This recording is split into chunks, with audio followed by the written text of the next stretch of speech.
K9 German Shepherds discovered a forest ranger shackled to a tree. What they did next will bring you to tears.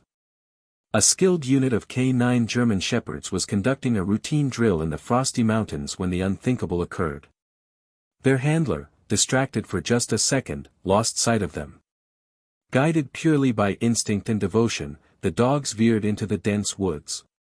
That's when they spotted him, a man, barely conscious, battered and bleeding, his wrists bound by chains as he dangled helplessly from a frozen tree.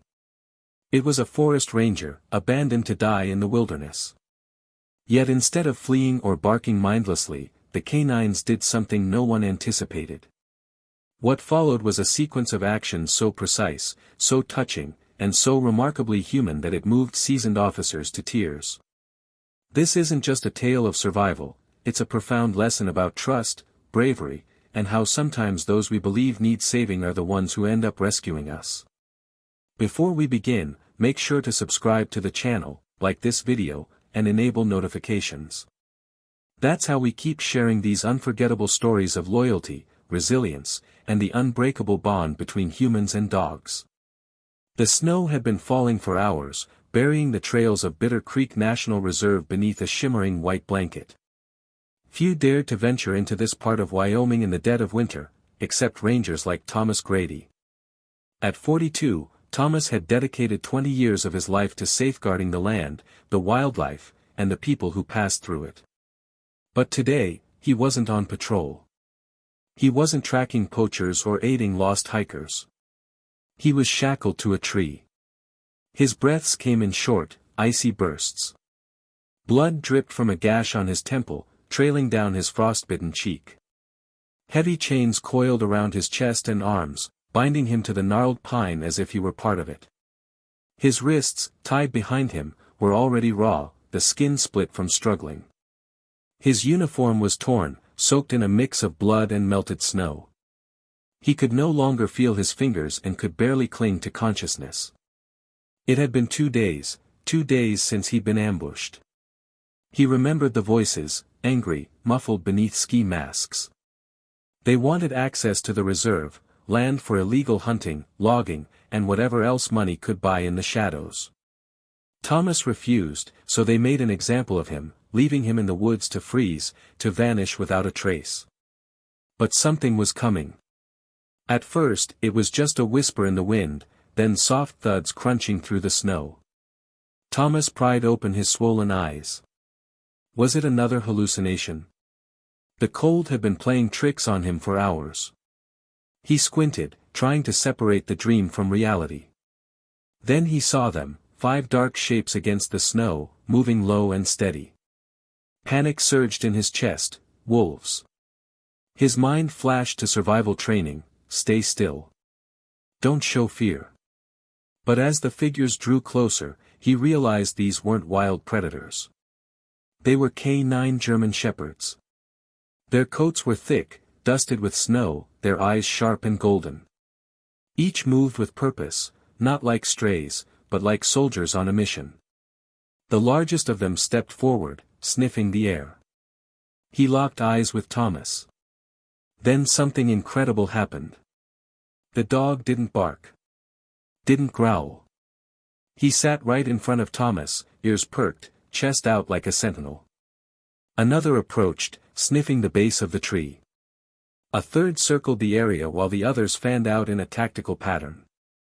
These dogs weren't lost, they were trained. Tears stung Thomas's eyes, half from emotion, half from the biting wind.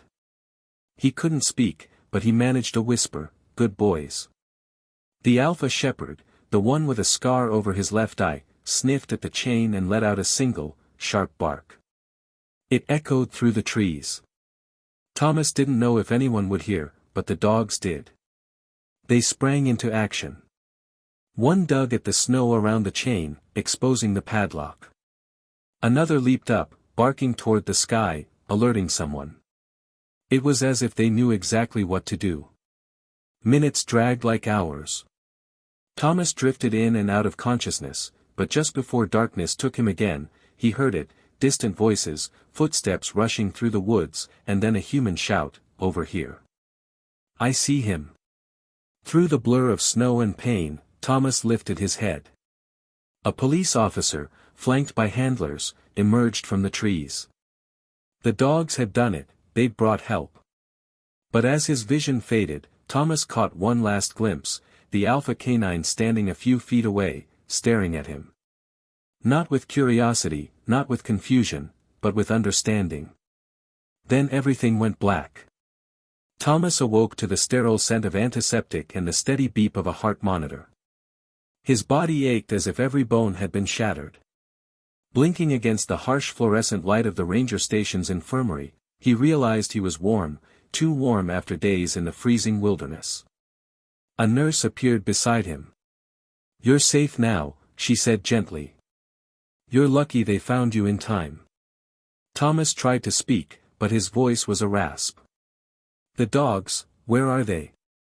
She smiled. "Outside. The K9 unit that found you. They've been waiting, especially one of them. The big one with the scar." Thomas exhaled. It hadn't been a dream. The dogs were real. Later, Sheriff Dalton entered, his expression a mix of relief and restrained fury. Dalton was a rugged man in his 50s, built like an oak, unyielding. "Grady," he said gruffly, pulling up a chair. "You've got one hell of a story to tell." Thomas nodded weakly. "How did they find me?" Dalton leaned back. "Our K9 team was running winter drills in the eastern woods. They got separated from their handler in a whiteout. We thought they were lost, until they returned on their own. But not to the checkpoint. They came straight to the station, barking like mad, covered in snow.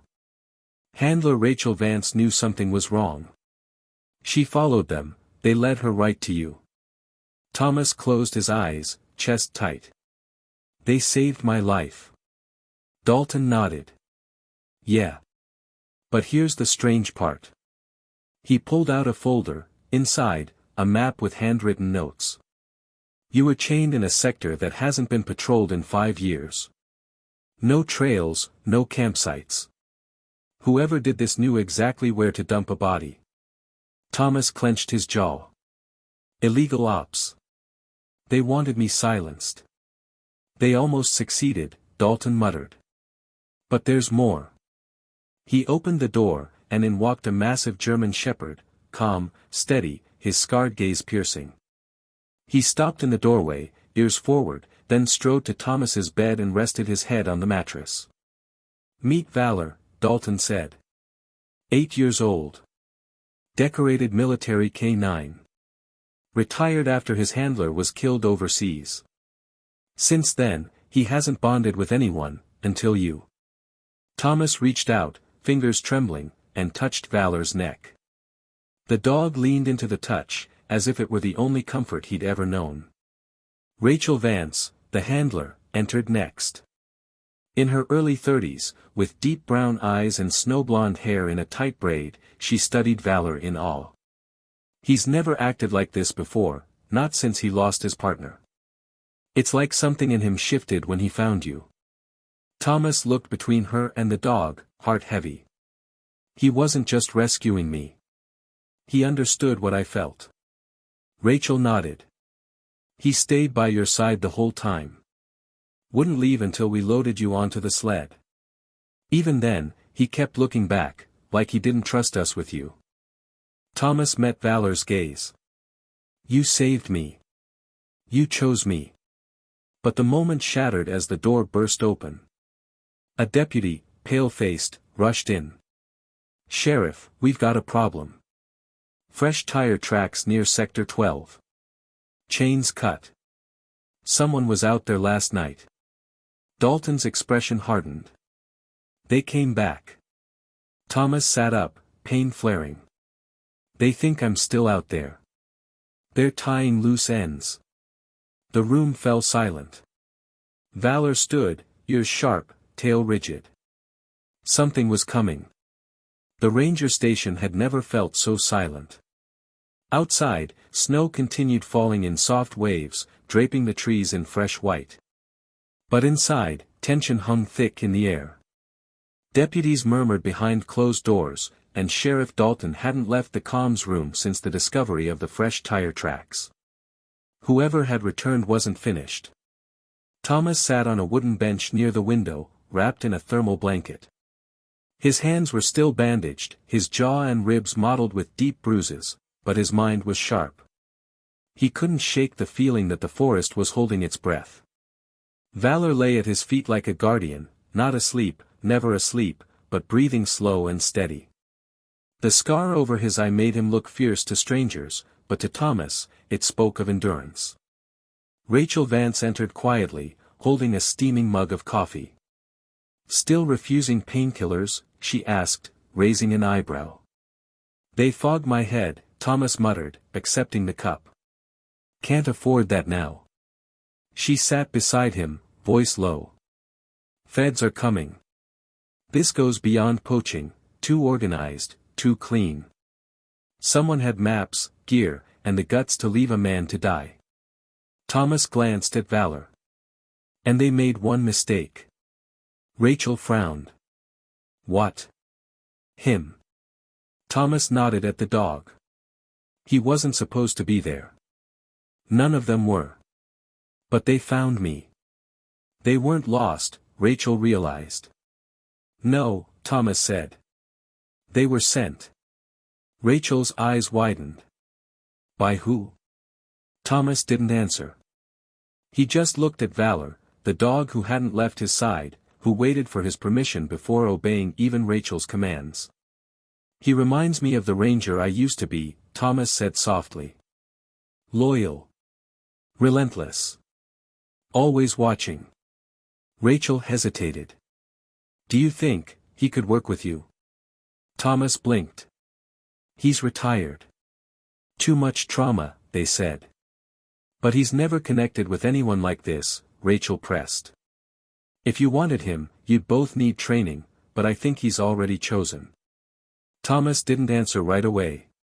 He locked eyes with Valor, something wordless passing between them.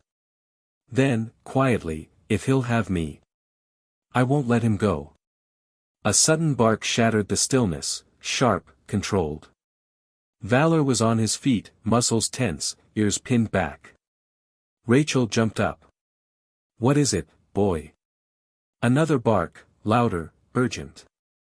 Then a noise, metal on metal, faint but unmistakable.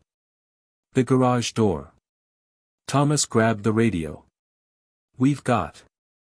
The power died. Darkness swallowed the room. Rachel flicked on her flashlight, the beam cutting shaky lines through the black. "Stay here. I'll check it." But Valor growled, a deep, warning sound. He blocked the door, refusing to let her pass alone. Thomas's voice was calm. "He doesn't want you going out there solo."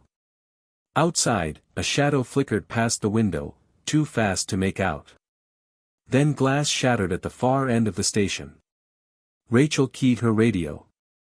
"Intruder, south entrance." "Repeat, south." A gunshot rang out. Thomas snatched the nearest weapon, an old hatchet from the wall. "We move. Now." Valor was already ahead, body low, eyes sharp. They crept through the narrow hall, past sleeping quarters and the mess hall. The backup generator hadn't kicked in. Every step felt like a countdown. Then, a voice. Low. Male. "Close. Told you he wouldn't die out there." Thomas's blood turned to ice. They were back. And this time, they weren't leaving witnesses. The footsteps echoed off the concrete walls, slow, deliberate. The intruder wasn't in a hurry. He was confident. Thomas tightened his grip on the hatchet. Every muscle screamed in protest, but adrenaline overrode the pain. At his side, Valor moved like a shadow, silent, lethal.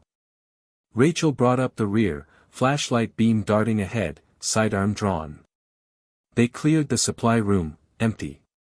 The south hallway, quiet. Then, breathing. Not theirs. Behind the generator room door.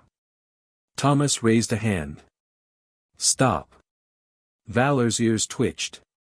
He locked onto the sound. Thomas leaned close to Rachel. We opened that door, we don't know what's waiting. Ready? She nodded. Thomas kicked the door open.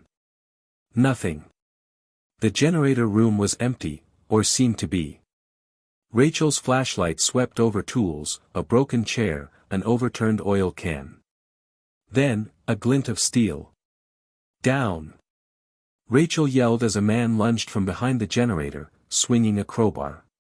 Thomas ducked, the metal whistled past his skull. Valor didn't wait. He launched, jaws clamping on the attacker's arm, forcing the crowbar to clatter to the ground. The man roared, not in fear, but rage. Stupid mutt. Thomas slammed him into the wall, pinning him. You were supposed to kill me and walk away, huh? The man thrashed, but between Thomas's weight and Valor's locked jaws, he was done. Rachel cuffed him, reciting rites in a steady voice. Then the man spat blood and grinned. You think I'm the only one? Thomas froze. Check the perimeter. Rachel barked. They left the man restrained and bolted back into the hall. Outside, flashlights danced in the dark. Then, gunfire. 3 sharp cracks. West side.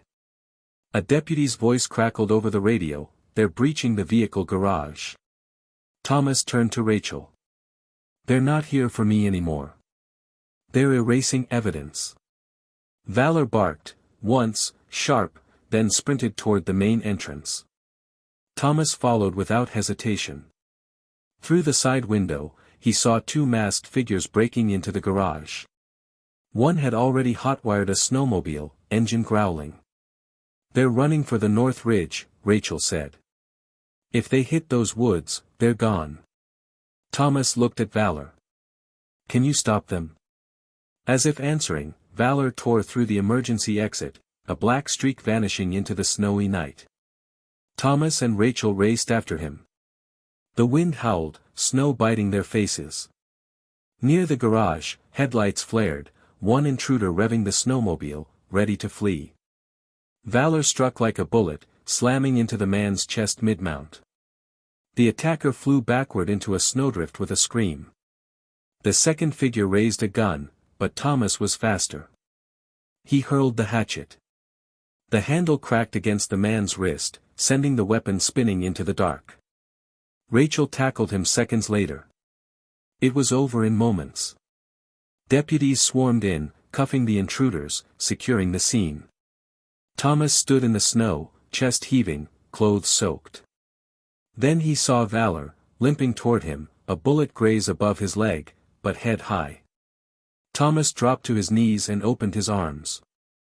Valor walked into them, resting his head against Thomas's chest. You saved us, Thomas whispered, holding him tight. Again. But even as relief washed over him, something deeper settled in his bones.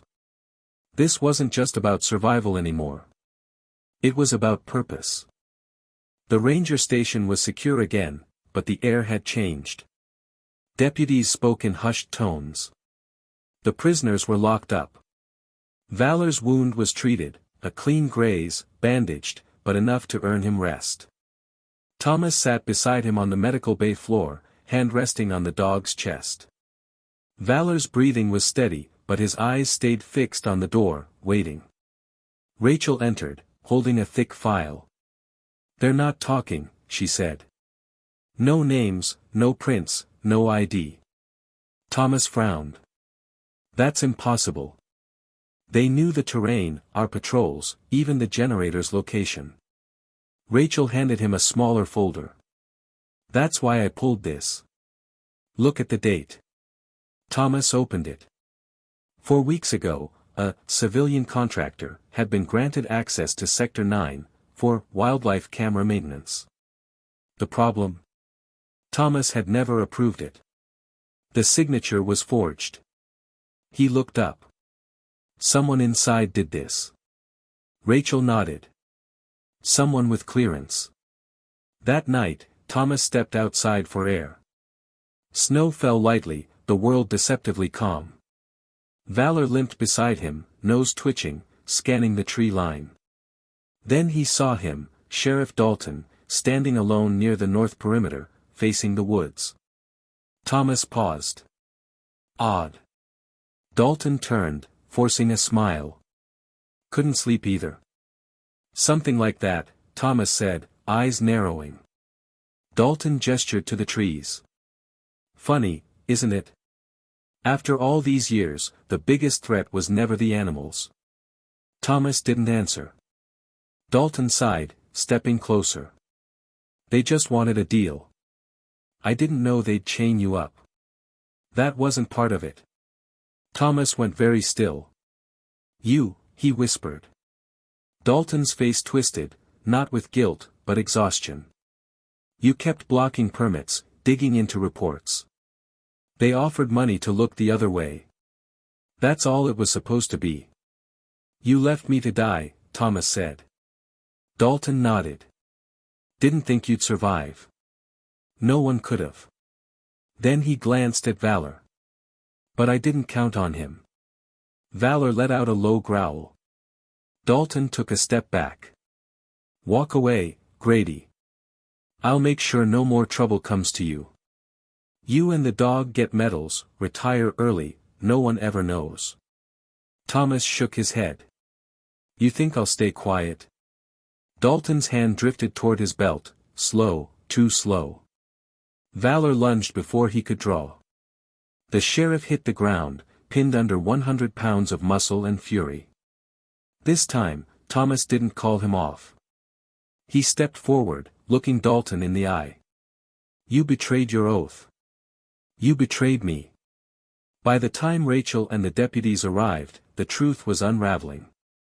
Thomas handed over the forged documents. Rachel pulled station logs. Valor, still at Thomas's side, watched every move. The man who'd led them for a decade was arrested in silence. But as the doors closed behind Dalton, Thomas knew the damage ran deeper. He turned to Rachel. Every permit he touched, every report, it's all compromised. We start over. Rachel nodded. Then we do. Together. Thomas looked down at Valor. And not without him. But Valor was restless that night, pacing, ears sharp, eyes never leaving the shadows outside. Thomas sat beside him by the fire. You knew before any of us, he murmured. You felt it. Valor didn't respond. But his gaze stayed locked on the dark beyond the windows. Something told Thomas this wasn't over. The aftermath. Weeks passed.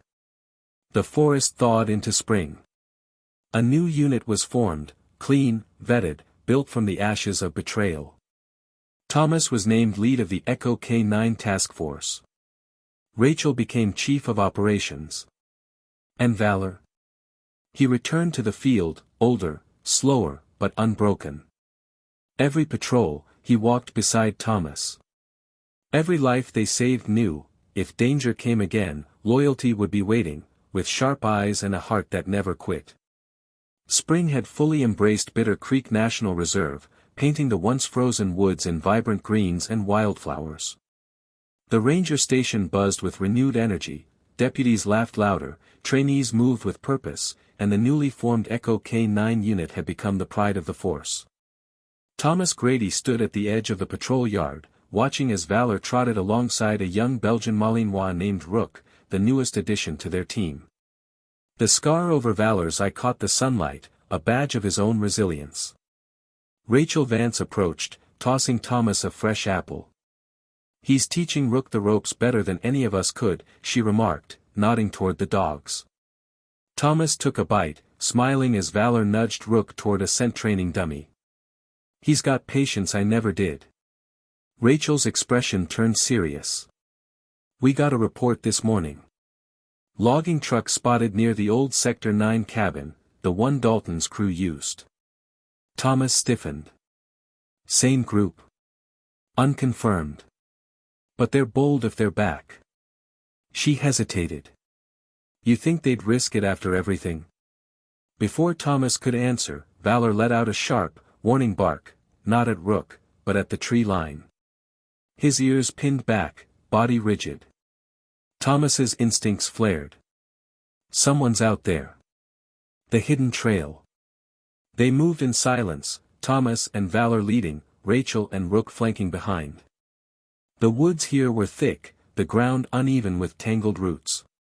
Every rustle of leaves set Valor's muscles twitching. Then they found it, fresh tire tracks, cutting through the mud where no vehicles should be.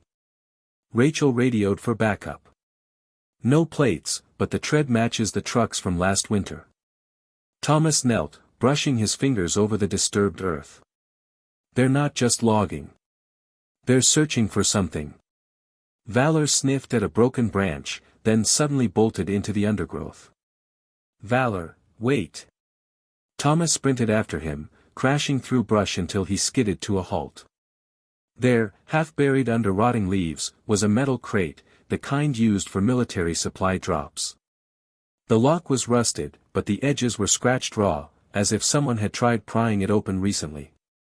Rachel caught up, breathless. What the hell is that? Thomas's pulse pounded. Dalton wasn't just selling land. He was hiding something. A twig snapped. Valor spun, growling.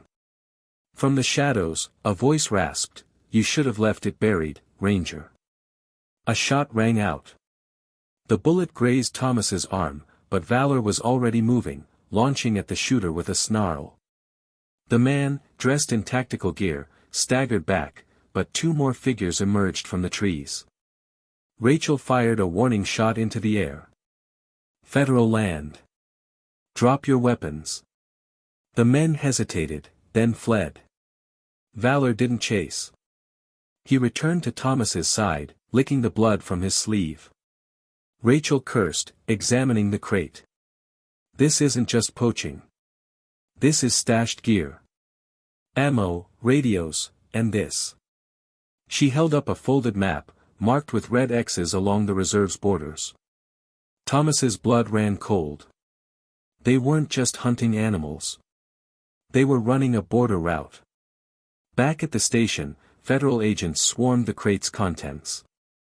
The map revealed smuggling paths stretching from Canada down into Wyoming, paths Dalton had helped conceal. Agent Reyes, a grim-faced woman from Homeland Security, tapped the map. This explains why they came back. They're retrieving drops before we find them. Thomas clenched his fists. And they'll keep coming until they get it all. Valor pressed against his leg, sensing his tension. Rachel met Thomas's gaze. We set a trap. Use the crate as bait. Reyes nodded. But we'll need Valor. They'll smell an ambush unless it's him leading them in. Thomas looked down at his dog. Valor stared back, unwavering. Then we finish this, Thomas said. 3 nights later, under a moonless sky, Thomas and Valor crouched in the brush near the crate. Rachel and a tactical team hid 200 yards back. Radio silence. Then, footsteps. 3 men approached, armed, scanning the trees. One knelt to pry open the crate. Valor didn't wait for the signal. He let out a bone-chilling howl, the same one he'd used in military ops to signal an ambush. The men froze. Lights flooded the clearing. Freeze. Federal agents. Chaos erupted. Shots. Shouting. One man lunged at Thomas. Valor slammed into him, knocking him down just as reinforcements arrived. It was over in minutes. Epilogue, the bond that defied the dark. The arrests made headlines. Another branch of Dalton's network, severed. At the station celebration, Thomas sat alone on the porch, watching the sunset. Valor lay beside him, head on his paws. Rachel joined him, handing him a beer. You okay? Thomas scratched Valor's ears. We got justice. But it doesn't feel like winning. Because it's not over, Rachel said softly. There'll always be another fight.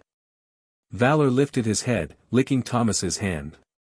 Thomas smiled. Yeah. But now we've got backup. The dog's tail thumped.